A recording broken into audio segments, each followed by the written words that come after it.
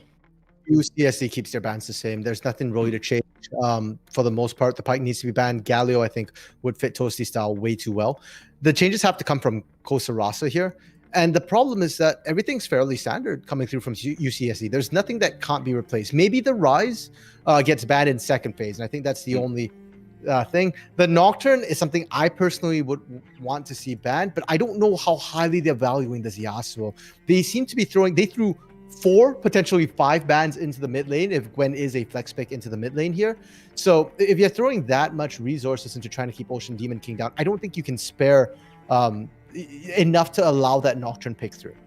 Yeah, and I mean, they do it again. Akali, which was banned away in round 2 in ban phase 2, it's now banned in ban phase 1, still leaves Nocturne up, but a great displacer that is coming out by the side of Cosa Rasa, Gragas being locked in. I mean, if a champion is on you, what better way to get them away than to dash them with a little bit of alcohol?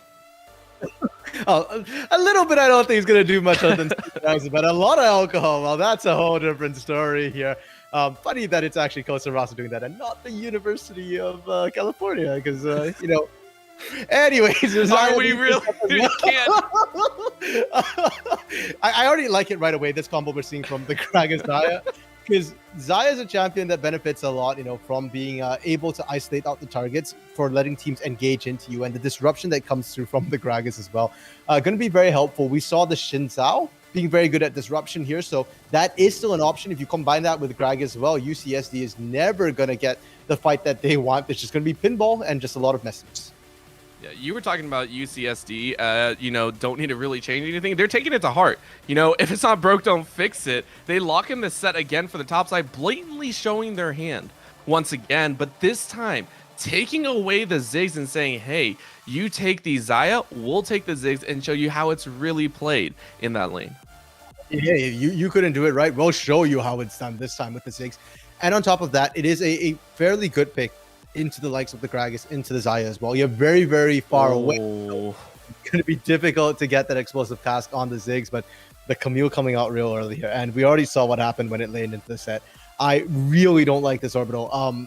Camille only goes to one lane. Well, I guess you could go Camille jungle. That is a possibility here. But I still don't fancy your odds in the jungle here. It's just not as impactful. It takes longer to skill up as well. So why fix it if it ain't broke is one thing, but if it is broke, you do need to fix it, and this Camille definitely, to me, is not a fix. This is the one time I'll say it.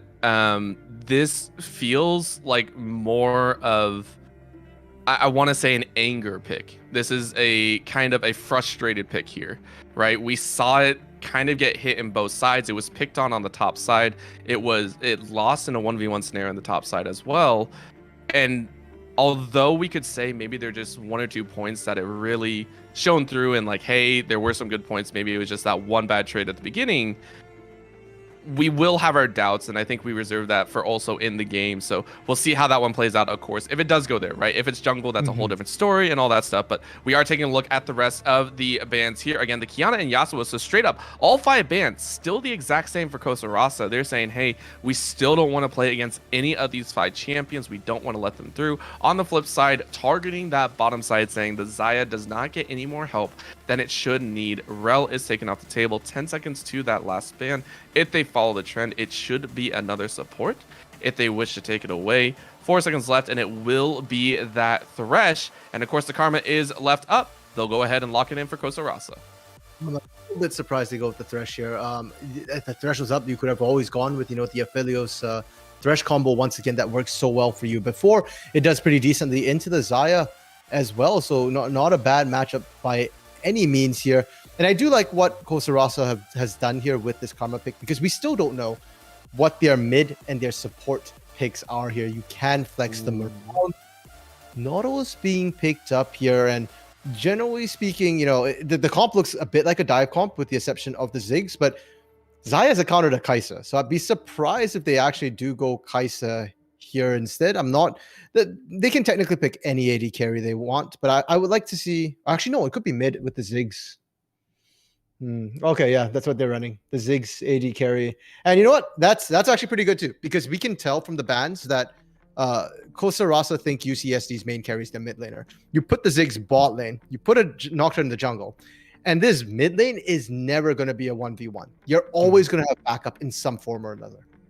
Yeah, this is very solid. Again, the dive composition is there. 5 seconds left. We are now waiting for Cosa Rasa. Picking up their mid lane. Toasty Alex has the opportunity and is gonna be that Anivia. I remember you talking about all the way back, even before the series started, saying that Anivia is in there. We're not sure if it's gonna come out, but if there's anything that Anivia does well, it is annoying the heck out of any melee champion in the mid lane. Particularly good against the Viego as well. You do have to be careful for your wall being used. Yeah. But other than that, it does really well into Viego. You can kind of interrupt his stun by putting a wall in his face. Your Glacial Storm kind of just ignores the fact that you can't see the Viego. You just kind of put it down, and Viego has problems getting into that. You've got a stun to match as well, and the range is really good. So that's nice. My issue, though, becomes, have you seen Anivia having to try and play into a Nocturne jungle or a Ziggs? It doesn't end well. Yeah. The hard counter to eggs is a blender, and Nocturne is basically a blender. So if you ever die in lane, you're done. Between a Viego and Nocturne, they're just going to be able to shred you. Same thing with the Ziggs as well. It's all well and good in lane, but once you're out of lane, again, same problem. You can't deal with the Ziggs, you can't deal with the range, and normally, yes, you put the Glacial Storm down and you've got great zone control, but into a set, into a Nautilus, they have so many ways to interrupt you. I feel like this is a bit of a comfort pick coming through for Cosa Rasa, and I've got to see them make it work. You've got a lot of zone control with the Gragas, with the Anivia here. My only question now becomes, can you burst out single targets quick enough to make all this disruption work for you? Yeah, just a lot of big question marks. And again, we did see Toasty Alex pull off some amazing escapes before, right? There was that mid lane. He hopped straight into the Rise, and immediately all hell broke loose. The paranoia came down, the Thresh came out of the bushes, and Toasty Alex said, no, I'm done with it, and didn't die, right? So we know he has the capability to get away in situations that do not benefit him. But you are very correct. I want to watch and see how he can do that against a Nocturne Ziggs and a Dogpile from the Viego as well. Still, though, I would say a fairly heavy swap up in terms of how Cosa Rasa are playing this one. We talked about, the disruption, the defensive play that came out and that could have come out in game number 1. This one just feels like full disruption, just full scatter to the wind. Don't even try and ball up in team fight. For Cosa Rasa here, they've got good zone controls though. That much hasn't changed, that they have zone control. Everything else has though. The ranges they want to operate at, they're no longer super long range. They're medium to short range with their composition. The fact that they don't want a team fight either. What they really want to do is cause disruption, allow that Xayah agency to run around in the fight, let that Camille do whatever she needs to do as well. And everyone else is just there for disruption for the most part. But for UCSD, they're perfectly fine with that, right? In game 1, they were okay with the front to back, but they had a little bit more agency. With their drop now, Viego, Nocturne, and Set, they'll all happily get disrupted. They'll happily split ways and go at you 1-on-1, 1-on-2 in every single way. And the issue still remains. How do you deal with disrespectful on the Ziggs? You don't have a good way to get onto this little Yordle other than Shocky just hard committing into the back line. And if you do that, odds are at least one other person's there, and you will not win a 2v1 or a 1v2 as a Camille. Won't be happening. You maybe get 2 seconds of CC, and that's about it. Then the rest of it is just watching through a gray screen TV, and yeah, that's about your life there. Looking on the other side, though, they pick up 2 fists of what their original composition was, and that 2 fists was a very strong battery for them on the top side. However, a Silo now has a lot more opportunities, a lot more avenues of entry, right? The stun from the Viego, the Nautilus on the bot side especially, right? Yes, the Thresh came out last time, but I feel Nautilus is a little bit easier to set up with, a lot tankier in situations, and especially against the Karma Xayah in early stages, very immobile, right? Not able to get away too quickly. Do we see a Silo focus that top side once again, or do we see a Silo work more towards that mid bot lane with the juicy targets that he has available? That's the $1 million question here for Rasa, right? Where does the silo go? You've got great gank assist in every single lane. pretty much. And the one lane that you probably don't feel great about in the early game is that mid lane. But even then, if Anivia ever pushes out here, you can literally run her down as a Nocturne. Like I said, I wasn't kidding when I said the Blender's the counter to the egg here. You actually can run her down, and with the fear as well, it's going to be super nasty. So Asilo can go any lane he wants to go. I'd like to see him go top because we've seen Anx be able to take over a game, but I suspect Cosa Rasa is ready for that, and that's why this Gragas pick is very different from the Xin Zhao. It's not as strong a duelist, but the fact that you have mixed damage, magic, and physical in the top lane coming out, and the fact that Gragas's CC is also very reliable, can stop Set from trying to get away, I think is going to give them a better top lane early gank experience here, and Shocky shouldn't get Set quite as far behind. Yeah, that's really the hope. It is going to be the redemption story for Shocky if he can pull it off, if he can have a good showing here on the top side, and literally the exact same matchup that he played in game number 1 against 2 of the champions that really put him far behind. If he's able to pull that off, that will be an amazing, I want to say, mental booster even for his team specifically. So we'll see if they can pull it off again. A little bit of a change up with the champions, but overall, again, UCSD 1-0 here in the series. We'll see if they can close it out 2-0, or if Cosa Rasa will play a little bit of upset and force them into a game 3. You will not want to miss it, so don't go anywhere. We'll be right back.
And we are back. Same sides, same teams. A few new faces of champions on the Rift, but an old rivalry from game one happening again in the top side. UCSD running that set Nocturne on the top side, and Shocky up for the challenge with the Camille.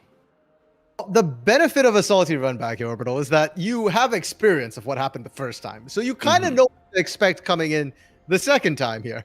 We did see Shocky start winning some trades towards the end of game one. Now, at early levels, Set will beat the face out of Camille. So that's not going to change. Hopefully what will change is Shocky being able to come online a little sooner and maybe not ceding quite as much early pressure over to the side of UCSD. Yeah, it is. I'm a massive question mark, right? It's something that we definitely talked about enough, I think, in the champion select. So we'll kind of let that play out. Our eyes are kind of drawn to my eyes are kind of just drawn to the rest of the map in general, right? Tosi Alex on this Anivia, where you cannot be in the center of the team fight. You are not allowed to be in the center of the team fight, because if you are cooked. It's going to be Thanksgiving in July. I'm just imagining a frozen turkey right now because Anivia Cryo Phoenix. You've seen all the YouTube videos. Don't drop a frozen turkey into boiling oil. It's just not the right. And that's what it feels like it's going to be. Just an Anivia flash fried right where she stands. Probably know the cue is Flash Frost. Thank you very much. But yes, the Flash Frost might come through. But, you know, for all that you're looking at the mid lane, Orbital, I'm looking at the jungle because our producer and I actually had a chat about. I told you I'm Kara's pathing from game one, the Cosa jungler. And we had some disagreements about how those ganks went down here. I thought the bot lane gank was fine. Dom would have preferred topside gank. In this game, I don't think you gank the Karmazaya early.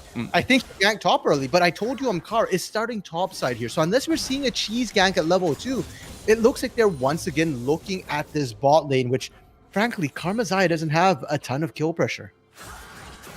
Not great. It's mostly a poke, and that means the all in on the other side is a little bit stronger, but as long as you're able to dance the bombs, it actually works in your favor. Disrespectful going ahead, laying down the minefield early.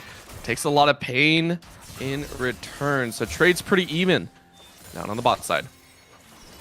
Actually really well played from Furious Doctor there, because it's not exactly a 2v2 here. You can see that Joker is mostly just focused on farming up the minions. So it's Furious Doctor kind of single-handedly poking out both of them there. So really well played. And it's a good setup for when the gank comes through. But a silo started same side. So both the junglers will be bot lane once again. I don't think we'll see the TP come through from Angst this time at that level 2. I certainly hope we don't. Yeah, and it's actually a huge shock and change, right? No pun intended, Shocky winning out in the early recall factor, right? We didn't see this last time. Last time we saw Shocky get forced under tower at pretty much level 2 and 3. That allowed Angst to teleport down and get a lot of free farm. This time, it is Shocky that is up and well and alive. So I think that bodes very, very well in this game. You know, kind of the rematch, the salty run back is a little bit different, but we did see the mid lane, of course, Tosi Alex getting a very nice stun. So we see the trade of skill coming out with the current champions. We split the experience on that wave as well. So I wonder if UCSD is just trying to get a silo to that 6 as quick as you can here to unlock that paranoia. If that's the case, you know what? I actually rather like that strategy. You're not worried about Viego trying to hit that 6 right away here. The Nocturne 6 is more impactful. And if not, then I'm sure we'd have seen more question mark pings coming down from Ocean Demon King, wondering why he's getting taxed for no reason. Come on, man. Like, why you gotta do that to me? But we do see the dragon coming up here in a very short while, and something very interesting is it won't be that infernal soul that causes a lot of craziness, but we do see the hook go out. That is going to be the stun, and Root Furious Doctor flashes towards his jungle and might actually get away, so that will go ahead and show that Kara is there. That's going to be a flash in and a flash kill. A silo is able to pick a 1 and a trade back into 2. That is going to be a 2v1 in favor of UCSD. Now on the top side, and the knight goes down. Angst going to try and fight it back. It gets the haymaker off, and that is going to be the kill. We were talking about how it looks so good, but Angst turns it in a 1v1 fight. Shocky is shocked as he is dead for another 2 seconds. We shouldn't be shocked. This is a repeat of what we saw in that first game. The fact that if you get tagged by that haymaker, you're disrespectful with the TP from behind, though. Yeah, and Tosi Alex actually flashes, but I think it's just a dead flash there. That is going to be a little bit of a Rua. No, Demon King can't finish it off. Honestly, that was a very good try from Toasty Alex. I'm not sure if the flash was necessary, but still, nice try. Almost turned it around, just couldn't make it out. Blender counter here. Blender counter number 1. You just got blended by a silo there, mixed up. That's going to happen a lot more once he hits 6. Toasty actually TPing back to lane as well. Really doesn't want to fall behind. And for this Viego, we should mention patch 11.13 Viego got nerfed. I mean, it's been 2 weeks already. Everybody knows that he doesn't heal as much, but he still does heal. And that's not a good thing for Toasty here, for this Anivia, to have to play into somebody who's got a lot of sustain. You have that tier with some early mana, but it's not going to be quite enough if you're going to be constantly using that Glacial Storm for poke or on cooldown. Just gonna try and soak it up. You can already see the early Merc treads from Ocean Demon, but this top side, even the camera knows right now, Angst and Shocky, it felt horrible watching that happen once again, right? We had our questions, we had our doubts, and it's happening again and again. Level 6 by Angst might actually mean he dies, and that's going to be Carr actually getting run out. Oh, a hit of the blast. No, Toasty, you can't have that, but no, he gets blast counter right in. Oh my God. No, Jix's hit. Paranoia comes in. Yeah, this is going to be an Anivia dead once again. Heartbreaker goes out, and Alex is stolen. The soul is going to be the Ocean Demon Kings to take. Okay, yep, this is not going well. I mean, in the first place, I thought Carr was setting up for a dive, not for trying to steal things away. That's very risky on the top side of the map where your top laner is already down a level and a bit here. Level and a half, 2 levels right now, actually, because of the way the levels have taken over. You don't win that top side, you shouldn't be invading here. And then a silo hits 6, you just need to abandon all hope at that point. Like, either Carr gets out on his own, or he's not getting out at all. And because they tried to save him, you ended up giving up more kills over, more pressure over. The only good thing here is that Toasty Alex didn't miss any minions. They weren't able to shove it. Again, lane prio or lane clearance will always be in Toasty Alex's favor. Dragon is up. Dragon is currently up. It has not been taken, surprisingly, because for the last 2.5 minutes, all the fighting has been on the upper half of the map. But it is an Infernal, right? Little extra damage in your pocket, gonna be kind of nice. Shocky goes ahead and gets drawn in once again, and he's having some trouble kind of dancing these sides. Actually, Knight goes down. He's gonna try to take it, but the Showstopper brings so much more, and just a punch of Shocky, his second potential death. It's a disaster here in topside for Cosa Rasa. I don't understand, Orbital. I mean, if you had hit a power spike, I get it, but the definition of insanity is repeating the same thing over and over and over again and expecting the result to be different. The moment Ignite was on cooldown, he was just like, I'm going in. Well, guess what? You're not trapping him in there with you. You're trapped in there with him, and he's a brawler. He's 2 levels up. He doesn't lose that. Well, now they're going to try the bot side again. That is going to be a little bit of help, and out goes Disrespectful. Teleport is used, and they're just going to bomb the heck out of this bot side. Ocean Demon King goes ahead and takes Carr's life, and the follow-through Paranoia means a Silo picks up his 5th. Oh, everything is going UCSD's way here in game number 2. Rasa just needs to slow down, calm down right now. You do not win these fights, and you have to track your TP mismatches. Toasty had to use his much earlier to get back in the lane. Shocky did the same thing. You're forcing him to find the bot lane against a global in the jungle, double teleport up and available. You never win that. At best, you find 1 kill off the back end of it, but they didn't get a best case scenario. They ended up losing multiple members. They lose Dragon, and Angst gets to continue just bullying Shocky with no relief in sight for this Cosa top laner. And it's crazy to me, right? Seeing Shocky push up that far and is still trying to take trades every so often. I find that both respectful in a way and also just, you know, like it's that guy that you just kind of sit there like, you got to respect his try, right? Like he's running up a very slick ice wall, not really making any headway, but you respect the attempt. You respect his guts to keep going for it. Down a little bit of CS. A little bit rough in the item compartment as well, sitting with only that that Sheen is really his major component, and down 2 levels now. Yeah, at this point, you know what? Shocky doesn't get to play the game. You play Farming Simulator, and you hope that your opponent lets you play Farming Simulator and doesn't just pull the plug on you in lane here.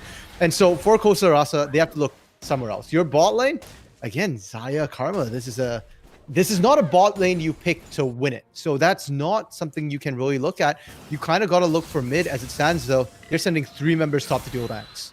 Yeah, now you're going to give it a shot again. Car is there and a little bit extra, and that's actually a very nice combo used. Under the tower they go, and Angst is going to fall. You bring 3, but at what cost? You lose the bottom lane. A flash in, depth charge is used, and the paranoia is going to go down as well. That is going to be potentially on the tower. Nope, flash out of range.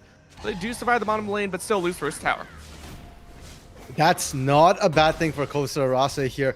That bot lane turret, all your outer turrets are kind of iffy right now, so losing that is going to suck that you're giving up gold, but it'll give you a safer laning phase. And I want to see Furious Doctor now just leave Joker under this turret. You're in an inner turret. If you're getting dove there, the issue isn't that your support's not there. The issue is that you don't have the right wards for it. And I want to see this Karma now go elsewhere and try and swing things in their favor. I told you Amkar is actually not that far behind where a Gragas would normally be. He just looks very far behind because Asilo is 5-0-1. So if you get your jungler roaming with your support here, you get those three-man gank squads rolling, you can find kills. We just saw it top. You can find it mid. Anivia does a lot of damage, is actually up in experience right now. And, you know, the Camille as well, it's not the worst place to go if you've got enough people. Angst just straight up doesn't care right now. He is just having a blast, pushing the wave in, doesn't care about the damage, disrespectful, literally waddling his way to what could be an extra set of plates. You see the pressure in, you see the pings go down, and that means Shocky has to leave. Yeah, they're going to get a second full set of plates. This is a disgusting amount of gold that UCSD are currently giving themselves here in the macro game. Let's repeat here, right? Like you take that top side satchel charge. There we go. Yeah, you just take that, and then you now go into the mid lane. And sure, Anivia is very difficult to push into, but at the same time, you're not trying to outpush her. You're trying to siege this Anivia down, and the moment she runs out of mana, if she doesn't have blue buff, even with that lost chapter in tier, she will eventually run out, or if her health gets low enough here, you can instantly take down that turret. We already saw the Ziggs do it. If Viego's there, if Set's there, if Nocturne's there, that turret's just going to get shredded immediately. I've always wanted to point this out, and I hope it happens here. I'm hoping no, he's not. Dang it. I really wanted him to. He's leveling up second the minefield, which is the default optimal style for a Ziggs, but I always love seeing, if you know you're going to be pushing towers really fast, just max the W, right? It scales so well, and after a while, you are just burning through towers like crazy, right? It goes, I think, from 25% all the way up to about 35 to 40% of a tower's HP that you just take with a satchel charge. It's disgusting. A lot of people don't do it because, again, you don't really have trading power at that point. You're just kind of like, I'm a Ziggs now. But I think it's great if your team is ahead, if you know you are going to be trying to ramp up that macro rotation, that constant pressure, as we do see the Rift Herald dropped on the top side in favor of Cosa Rasa this time. They are able to pick up, looks like 3 plates on the top side for a total of 4 across the entire board. Or make it 3. Very, very sorry. Math is very hard. 4. This is bad. Your cousin isn't doing caster math on stream. Probably a better idea to not do it as a play-by-play. I mean, it's kind of... I've got bigger questions than caster math right now, and my question is, why is Carr so deep into the enemy jungle? I can't believe he actually got away with it as well. You can see the question mark things, and the rest of UCSD is like, we'll let him live this time. We want the dragon instead. They want to be stacking themselves, the dragons, as quick as you please here. But yeah, they're still in a very strong position. The Herald didn't really net them anything. They lost 2 plates from the mid lane turret as well while they dropped the Herald, and the mid lane's worth more, and it's easier to take down as well with the Zig, so just very risky. It's fine. Yeah. Unless is taking a little bit of a beating, he has not gotten a lot of his tankiness, so you can see him getting chunked out, but him even being there with the rest of his squad just shows how upfront they are and how willing they are to take a lot of these trades. Yeah, for now, I mean, again, depending on who your target is and who you're finding, it's mostly okay. There's not a lot of tankiness yet. The Nautilus is still rather squishy. Top side, though, we do see a Silo looking here. Yeah, they're going to dive all the way in the back, and that's just death. A Silo helps out his top laner, and that is going to be the kill. A little bit of a satchel into that third tower, and UCSD are rocking with all outers down with no contest against their own. Well, good answer to the siege that can come out from the side of UCSD here. I'm getting more and more worried. Normally, when you lose your outer turrets, it's not the end of the world because the amount of territory that you have to defend when objectives are down is a lot smaller. But the problem in this particular case is that when the distances between the lanes are shorter as well, and there's globals on the enemy team, that benefits them. A silo can reinforce lanes faster.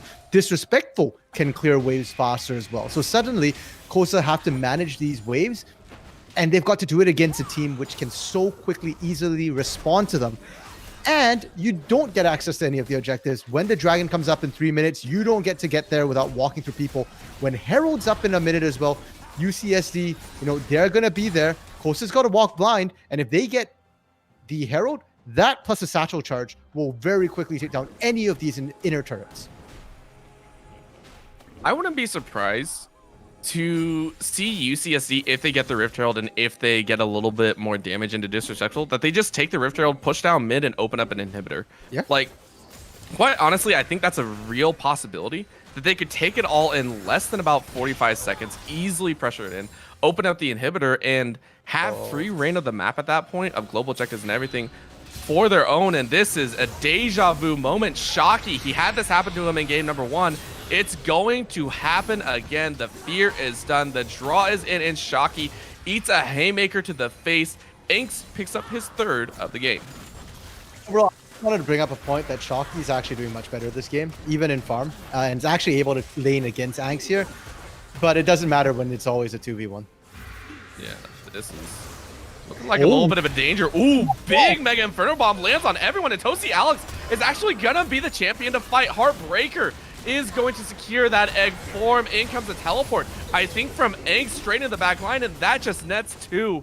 A huge win means a 3-for-0 for the side of UCSD, as they now have free reign and push for this mid lane siege. A flash over the wall means Ocean Demon King is going to try, but can't find much more than a little bit of damage. He is now stuck on the wrong side of the wall again. Gets a little bit of a shield and a follow through, but shut down goes in the way of Shocky.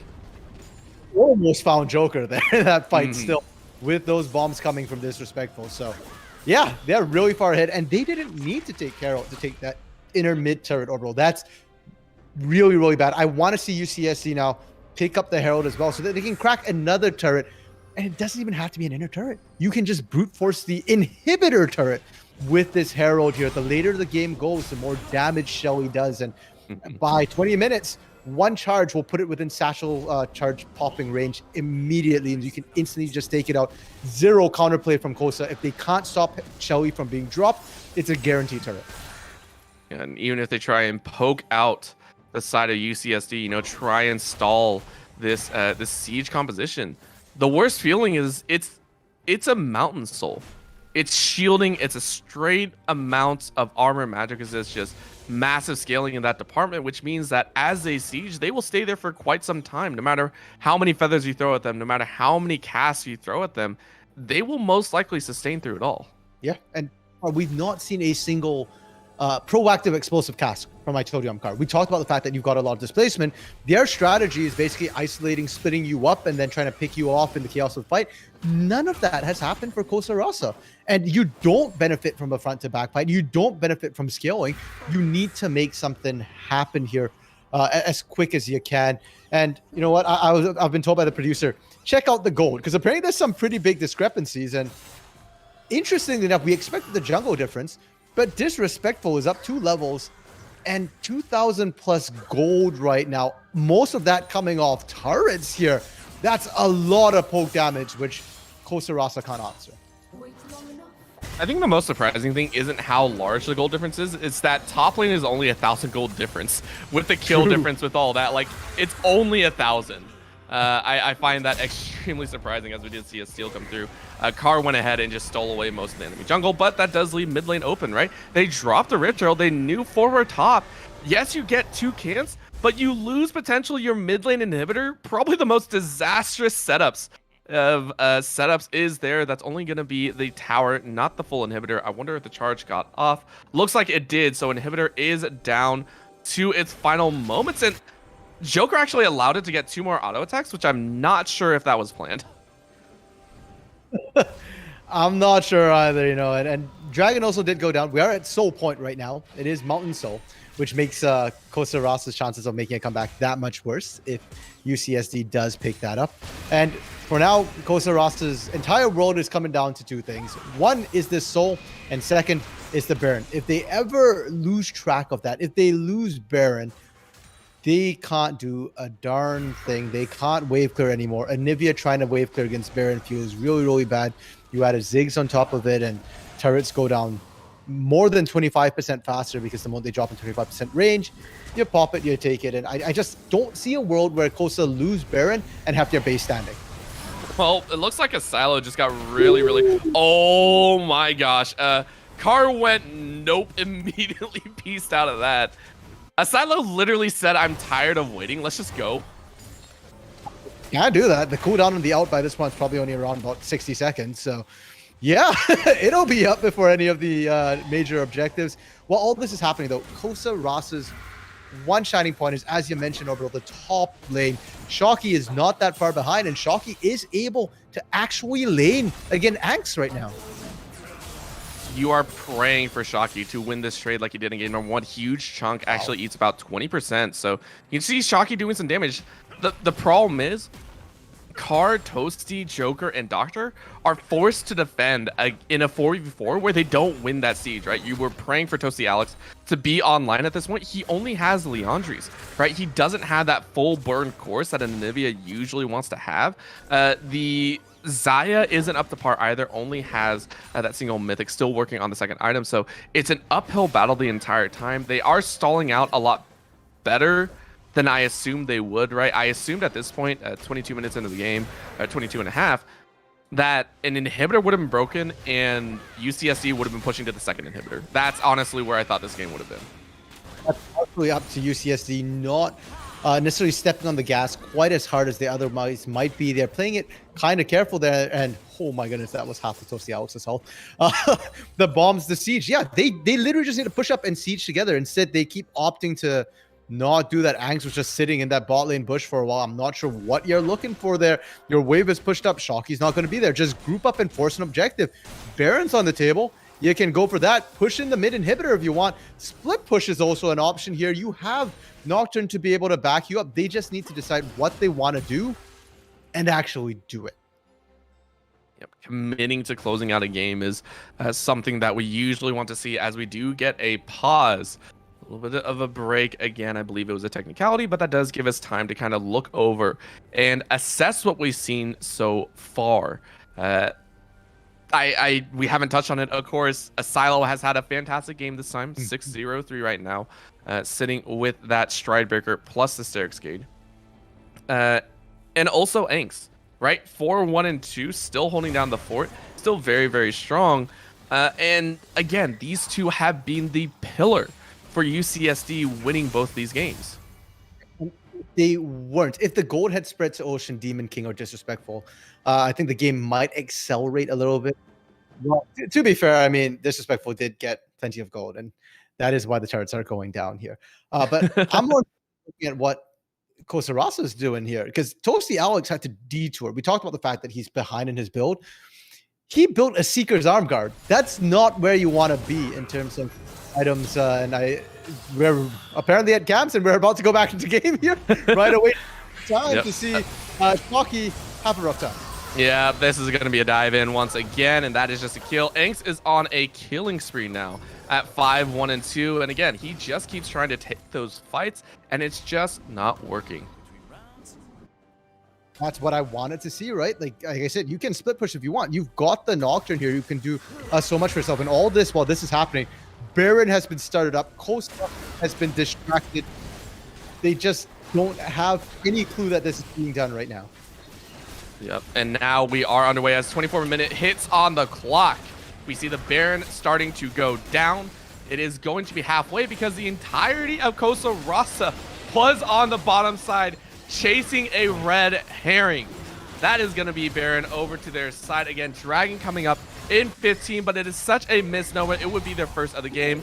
As Silo going for that fight actually does get a nice cone right back, and that's going to be a huge haymaker landing on so many members, though immediately draws everyone out. Shocky is going to try and run away. He is going to eat some damage as well, and that's going to be the hook missing, so unless it's going to sit in the Glacial Storm, Toasty Alex is starting to do some work with that level 2 Glacial Storm. And the Dragon is going to be in their eyes, but look at the teleport. Where is it going to be? It's going to be in the bot side, and Joker is going to meet a very difficult enemy. He's standing there, flash, and into the hook, and that's going to be a Death Charge used, but the health bars aren't so low. That is just going to be the gold lead slung around. This is UCSD's fight to win as the Heartbreaker rends through Joker's life. Shocky as the last one to fall. A triple kill for Ocean Demon King as they collect the soul. They collect the kills, and Disrespectful is going to claim the Nexus Towers as well. In a siege situation, you're always going to lose. You don't have the Ocean Soul to top you up. There's triple teleports on the other team, most of which are available. I actually just wanted UCSD to just TP straight into the base. You got Baron buff. There was a huge minion stack as well. You could have ended it, and now Cosa, they might come up in time to get one last fight. No, Asilo says we're not playing around. We are done. That is going to be a game. That is going to be UCSD taking it home 2-0. Really well played game from them. Yes, the second one was a little bit slower, but hey, you know, better to be safe than sorry. And they do manage to knock it out the park. Considering the pace of the game and how it went, you might have realized it, but that game was 19 kills for UCSD. They've only died 4 times. Asilo did not die a single time. Everybody else died once. That was, I mean, how clean they played that one out. 25 minutes it took. They could have sped it up, but if they sped it up, they'd probably have got more kills. Yeah, just no other way to say it, but mechanical work. Almost like they were taking a class. They were doing something that they'd done so repetitively that it worked for them, right? And again, little bits of questioning on the side of Cosa Rasa. This squad we saw in their champ pool, they seem to have those glimmers of diamonds in the rough, just polishing them, right? How quickly can you polish these gems to be able to make it work? Because they tried some stuff that we haven't really seen before, right? The composition's really a little bit different, where they're placed and everything. Maybe just a bit more time, right? Maybe look towards the end of the season. Maybe that's your end goal. Right now, still looking like just 5 individuals instead of maybe a cohesive team. Yeah, you have to keep in mind, Cosa Gaming as an org did play last split in what was then the UCL here, you know, made it all the way to quarterfinals. And then this split, they've kind of split up a little bit. They're making more teams. So this team is a developmental phase. This is only week 2 of the UAL here. So they're still, you know, working together to improve. This is not the end game for them. This is just the beginning here. And for the winners, UCSD, they're doing really well. They are undefeated now. And there's only maybe 2 teams that can say that, since 2 of the undefeated teams went head to head here. So definitely the Inferno division will have to keep eyes out for UCSD. They're playing very standard, very meta, but that's not a bad thing. Meta is meta for a reason, and they look very comfortable on these power picks. Gonna have to see how far they can go. Again, they moved to 2-0, which I think is very close to sole possession of first place here in the Infernal division after week number 2. So congratulations to them. And again, Cosa Rasa will fall to 1-1, but still plenty of time to continue moving forward. With that, we will go ahead and end tonight's broadcast of the Unified Advanced League. Thank you so much for tuning in. My name is Orbital. With me was Random Mini Caster with Dom Cast on the production. Thank you so much for tuning in tonight, and have a fantastic evening.